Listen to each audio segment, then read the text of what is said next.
Assalamualaikum warahmatullahi wabarakatuh. Halo teman-teman, selamat datang kembali di channel ini. Kita kali ini akan membahas materi yang gak cuma seru, tapi juga penting banget buat Anda kuasai. Oke, kita saksikan videonya.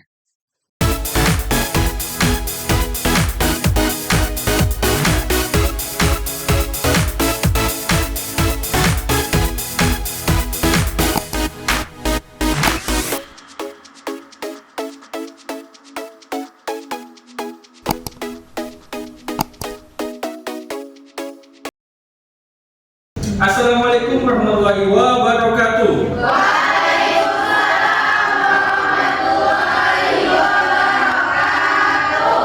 Baik, terima kasih para mahasiswa-mahasiswiku di mata kuliah Leadership and Management Practice pertemuan keempat. Kita akan sama-sama membahas mengenai pengambilan keputusan dan pemberdayaan oleh organisasi. Ini inline dengan pertemuan-pertemuan kita yang sebelumnya. Nah, sebelum kita memulai materi, alangkah lebih baiknya kita mengulang lagi, merefresh kembali tentang diri saya. Nah, di sini nama saya adalah Alvin Arifin. Biasa Anda panggil Pak Alvin. Nah, untuk email, pengumpulan tugas dan lain sebagainya nanti menggunakan email, yaitu ada dua, email pribadi dan email institusi. Email pribadi saya adalah mail@alvinarifin.com, itu email pribadi. Kalau email institusi yaitu alvinarifin@unibamadura.ac.id, di mana NIDN saya. NIDN itu adalah nomor induk dosen nasional, ya, 0728119104. Kemudian ada Sinta ID. Sinta ID itu wadah penelitian publikasi baik yang terindeks nasional bereputasi maupun internasional bereputasi seperti Scopus. Ya. Di sini ada ID-nya. Kemudian ada website tempat saya menulis, mengupload materi, ada di website semua. Ya, di materi ada di lms.alvinarifin.com. Semua materi perkuliahan saya sudah diupload di sana. Nah, kemudian, kemampuan akhir yang diharapkan nantinya ketika Anda mempelajari materi kali ini, yang pertama, mahasiswa mampu memahami proses pengambilan keputusan dalam kepemimpinan atau decision making. Yang kedua, mahasiswa mampu membedakan gaya kepemimpinan dalam pengambilan keputusan. Yang ketiga, mahasiswa dapat menjelaskan konsep pemberdayaan atau empowerment dan dampaknya terhadap organisasi. Yang keempat, mahasiswa mampu menganalisis hubungan antara partisipasi dan efektivitas kepemimpinan. Nah, kemudian bahan kajian kita yang pertama adalah model pengambilan keputusan oleh pemimpin. Yang pertama, yang kedua, Fromm-Yaton Jadwal decision model. Jadi model dalam pengambilan keputusan. Yang ketiga, konsep dan praktik pemberdayaan atau empowerment. Yang keempat, kelebihan dan tantangan pengambilan keputusan partisipatif. Yang terakhir, hubungan antara pemberdayaan dan motivasi bawahan. Ini adalah bahan kajian kita pada pertemuan kali ini. Nah, yang pertama, peran pemimpin dalam pengambilan keputusan. Nah, jadi pemimpin tidak hanya sebagai pengambil keputusan tunggal. Ada beberapa faktor yang mempengaruhi keputusan pemimpin. Ya, makanya sebelum mengambil keputusan, seorang pemimpin perlu mempertimbangkan hal-hal atau dampak-dampak terhadap keputusan yang akan dia ambil. Harus dipikirkan. Nah, kemudian peran utama seorang pemimpin, yang pertama adalah menganalisis masalah. Ya, masalah itu dianalisis dulu sebelum diambil keputusan atau diambil solusinya. Karena apa? Karena ketika seorang pemimpin salah mengambil keputusan, itu akan berdampak terhadap organisasi. Kemudian mengundang partisipasi. Ya, semua memiliki hak untuk mengutarakan pendapat. Kemudian menilai risiko dan konsekuensi. Setiap keputusan yang sudah diambil, ya harus mempertimbangkan juga konsekuensi yang akan terjadi pasca putusan. Jadi tidak serta-merta seorang pemimpin memutuskan segala sesuatu tanpa mempertimbangkan dampak pasca putusan. Ya. Kemudian selanjutnya memfasilitasi konsensus. Konsensus itu adalah semacam perkumpulan. Gunanya apa? Untuk mencari yang namanya mufakat. Mufakat itu adalah kesepakatan. Ada beberapa kasus sudah mufakat tiba-tiba protes. Kalau mau protes itu sebelum mufakat. Sebelum mufakat, sebelum diputuskan protes. Jangan setelah keputusan ada, ya sudah mufakat, tiba-tiba protes. Nah, itu tidak bisa. Ya, banyak hal yang demikian ternyata terjadi di lapangan. Nah, gaya pengambilan keputusan di sini autokratik yang pertama, yaitu pemimpin membuat keputusan sendiri. Ya.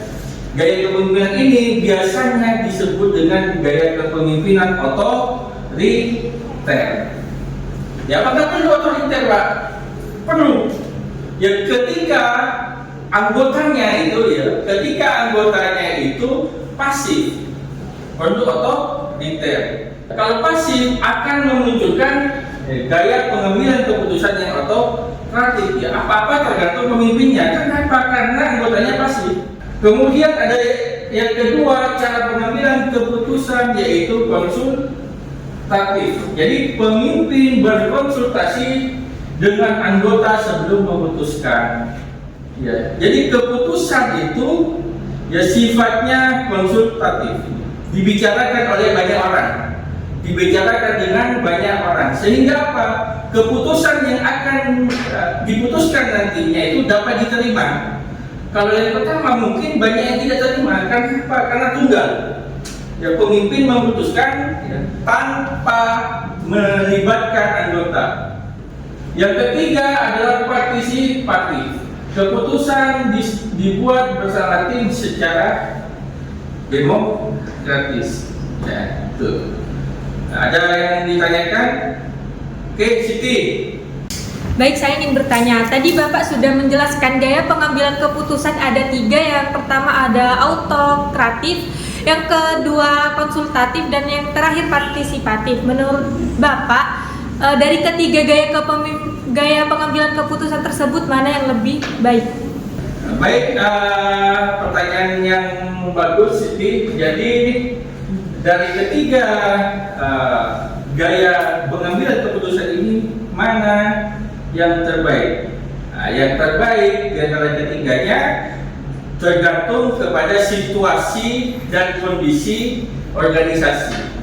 Ketika organisasi membutuhkan keputusan yang cepat dan tepat, yang cepat atau urgen, maka yang autokratik yang lebih didahulukan.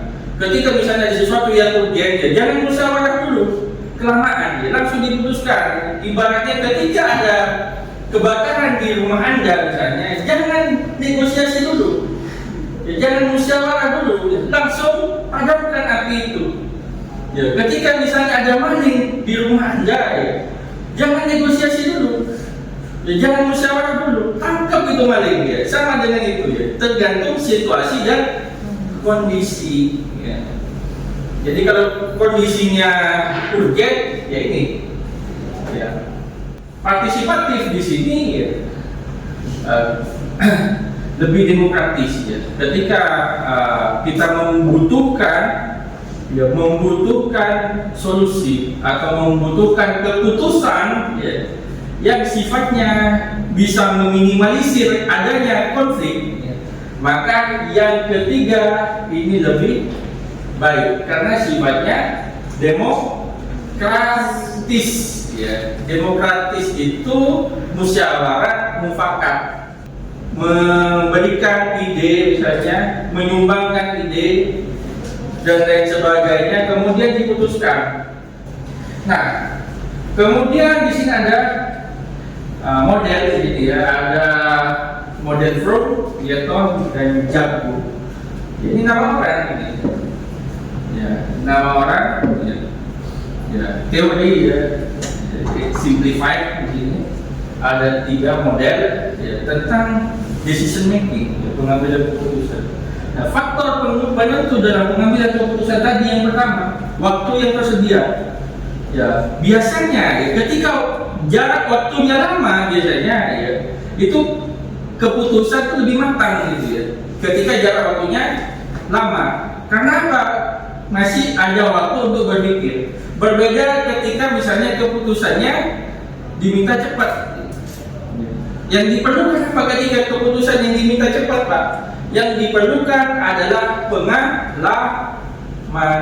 pengalaman pemimpin, ya, pengalaman pemimpin, ya, kualitas keputusan yang dibutuhkan. Ya, kalau Anda ingin kualitas keputusan yang baik, maka membutuhkan waktu. Biasanya keputusan yang tergesa-gesa biasanya tidak berkualitas. Biasanya, ya, apalagi keputusan yang diambil ketika kita emosi.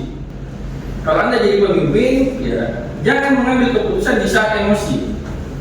Ya, di saat emosi jangan. Ya, informasi yang dimiliki pemimpin, faktor penentu ini yang ketiga. Ya, ketika informasinya sedikit, minim, maka keputusannya juga jangankan keputusannya berkualitas. Ketika informasi yang diperoleh oleh pemimpin itu sedikit, makanya seorang pemimpin ingin memutuskan segala sesuatu perlu informasi sebanyak-banyaknya. Jangan satu informasi langsung Anda percaya ya. Nah, itu subjektif kan? Ya, subjektif. Ya, satu informasi langsung Anda percaya. Ya, hati-hati. Ya, harus kalian filter. Apalagi generasi saat ini itu rentan terhadap hoax, informasi palsu. Ya, hati-hati. Apalagi kecanggihan AI sekarang. Ya. AI itu canggih sekali. Ya, apa-apa itu bisa diedit. Ya. Informasi bisa diedit, foto bisa diedit. Kemudian kemungkinan diterimanya keputusan.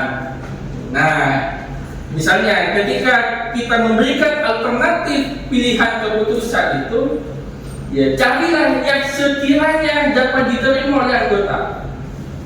Ya, misalnya, ya, saya ingin konsultasi kepada Anda. Misalnya saya bos perusahaan, ya, bos perusahaan atau CEO ya, yang menyamar misalnya, dia CEO atau owner perusahaan, ya, menawarkan pemotongan gaji kepada karyawan. Kira-kira diterima tidak?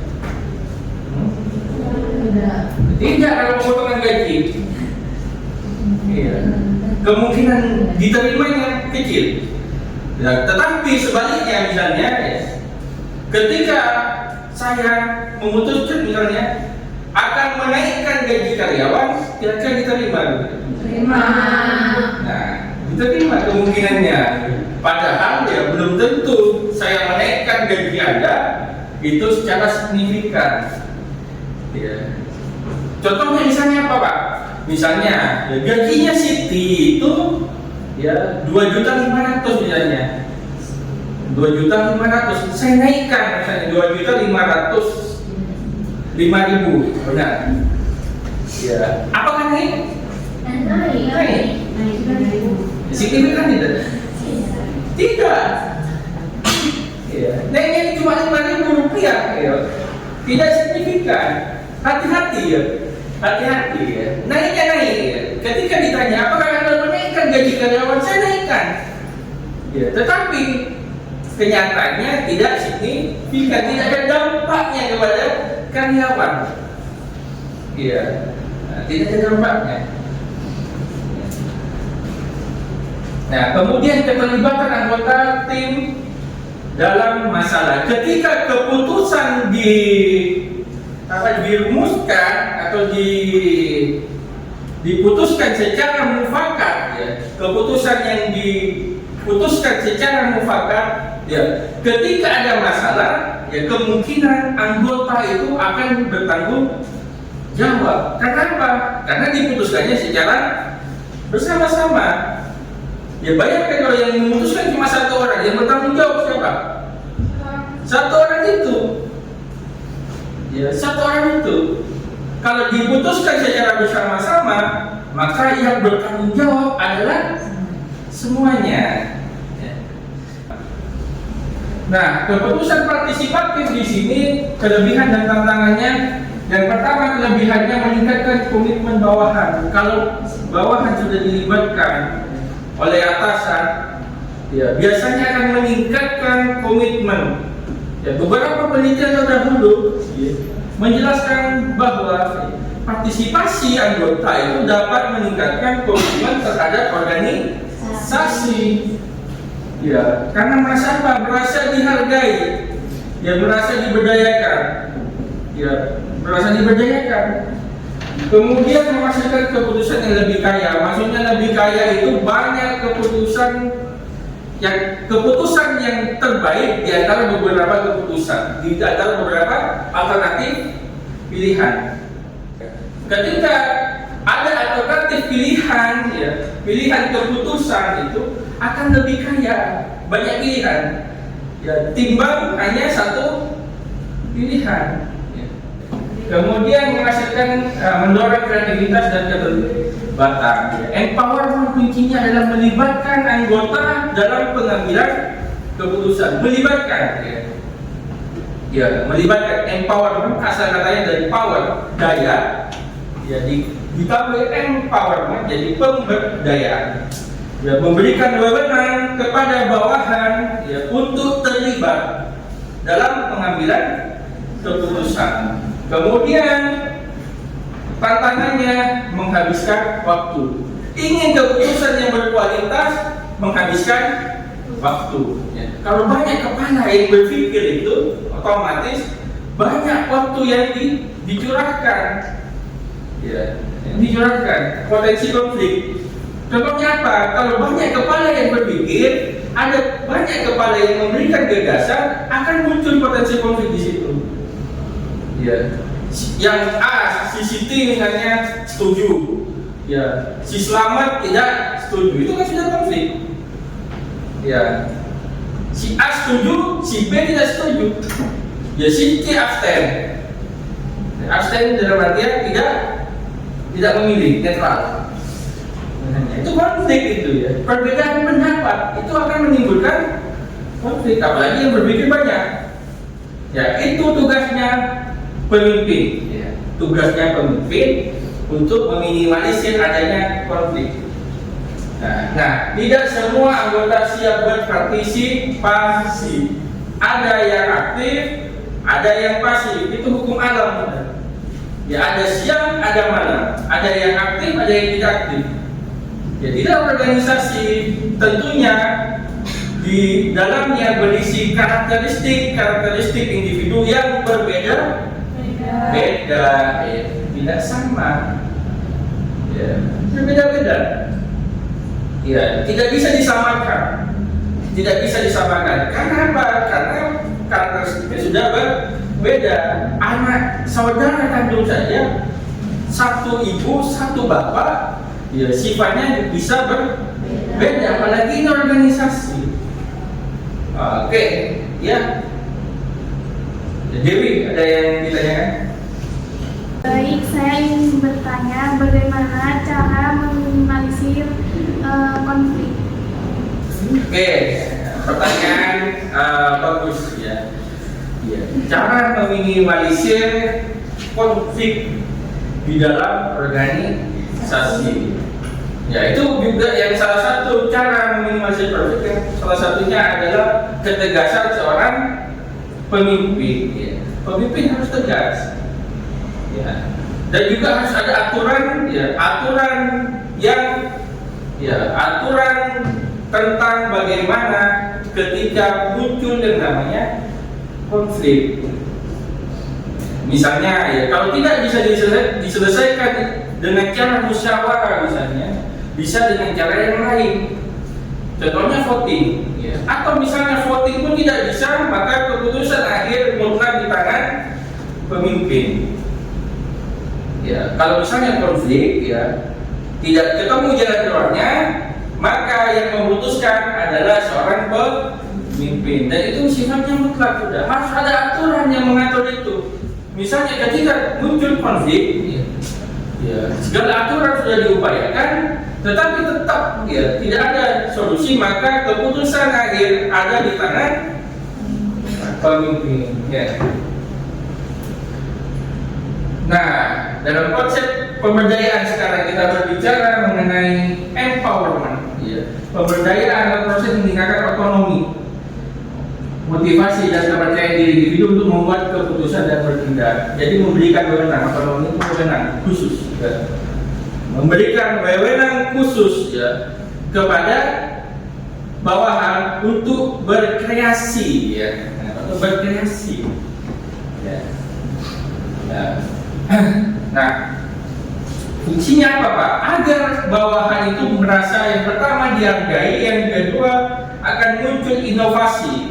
Karena apa? Karena merasa diperlakukan dengan baik. Dengan cara apa, Pak? Diberdayakan, diberikan wewenang, dianggap lah, dalam tanda kutip dianggap. Ya. Kalau repot kan kalau ada bawahan yang saya merasa tidak dianggap sama pemimpin saya, itu repot, akan muncul konflik. Akhirnya nanti ada turnover intention atau keinginan untuk berhenti.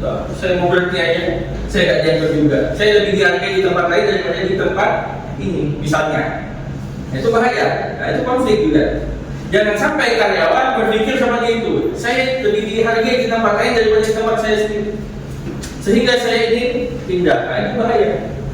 Jangan sampai seperti itu, ya. Nah, melibatkan apa? Memberikan wewenang. Seperti mahasiswa misalnya, ya aja yang bertanya, itu apa? Pemberdayaan. Gitu. Menyediakan sumber daya. Ingat, ya, kita memberikan perintah tapi tidak ada sumber dayanya.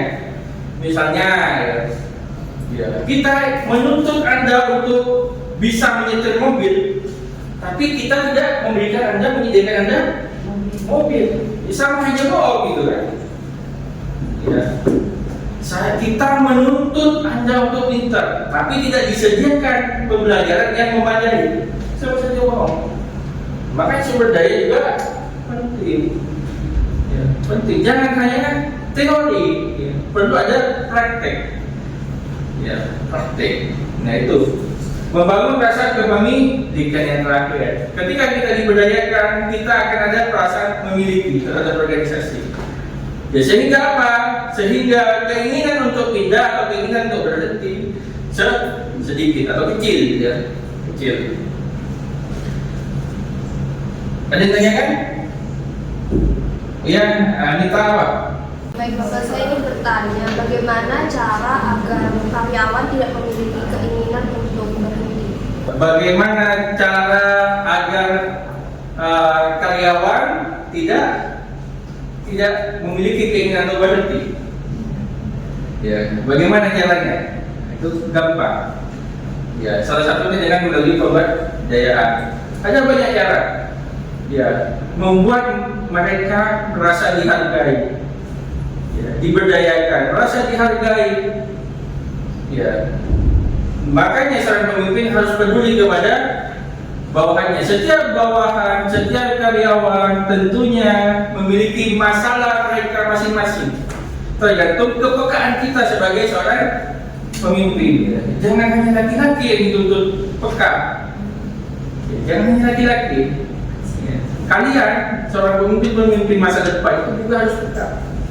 Ya, terhadap masalah tanya ya, tidak semua individu itu ya, tidak semua individu memiliki masalah yang sama, pasti berbeda-beda dan solusinya juga berbeda, tidak sama.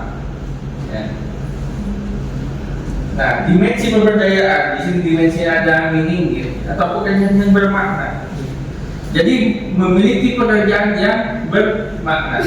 Ada kompetensi, rasa percaya diri dalam melakukan tugas. Kemudian ada otonomi dalam bertindak. Jadi diberikan kebebasan dalam bertindak. Selama tidak apa? Tidak berlebihan atau tidak keluar dari rambu-rambu atau aturan organisasi. Kemudian ada impact ya, merasa punya pengaruh terhadap hasil. Contohnya misalnya kalau saya terlibat, maka hasilnya pasti bagus. Misalnya ada confidence itu, ada kepercayaan diri. Oke, hubungan ekonomi dan kepemimpinan. Ya, pemimpin transformasional dan partisipatif cenderung berhasil memberdayakan bawahannya. Ada partisipatif tadi, di mana pemimpin memberikan partisipasi kepada anggota.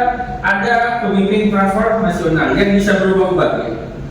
Berganti, bertransformasi. Ya, kadang misalnya mengikuti situasi dan kondisi. Atau urgensi dari keputusan yang ingin diambil. Ya, empowerment meningkatkan yang pertama job satisfaction atau kepuasan kerja.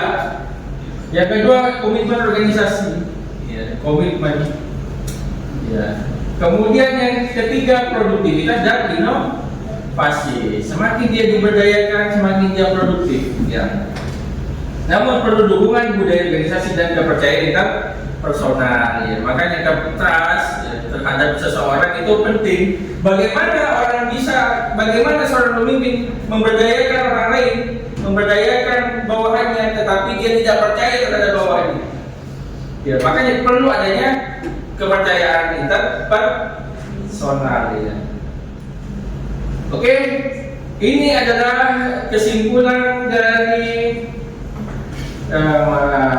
pertemuan kita kali ini. Yang pertama, pengambilan keputusan pemimpin tidak bersifat satu arah, dua arah. Ya, kemudian gaya pengambilan keputusan perlu disesuaikan dengan situasi. Ya, kemudian partisipasi dalam meningkatkan kualitas penerimaan keputusan. Ya. Kemudian pemberdayaan mendorong motivasi, tanggung jawab dan efektivitas kerja. Ya, produktivitas dan efektivitas kerja. Oke, itu materi kita pada pertemuan kali ini. Oke, ini ada referensi yang kita gunakan sama-sama, dan ini adalah biografi saya. Sedang minum kopi, ya, bisa di. Oke, ada yang ditanyakan? Baik, saya ingin bertanya, bagaimana cara memutuskan masalah yang kompleks tetapi membutuhkan waktu yang singkat? Oke, jadi bagaimana memutuskan segala sesuatu yang kompleks tetapi membutuhkan waktu yang cepat?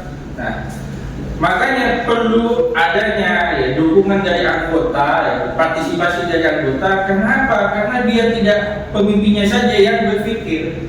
Ya, ada sumbangan pemikiran dari yang lain. Ya, itu penting, itu perlu. Ya, perlu. Ya. Biar tidak hanya pemimpinnya yang mencari solusi, yang lain juga anggota terlibat. Nah, itu pemberdayaan. Itu pemberdayaan. Ya. Jadi itu. Oke, mungkin itu yang bisa saya sampaikan. Kurang lebihnya mohon maaf. Assalamualaikum warahmatullahi wabarakatuh.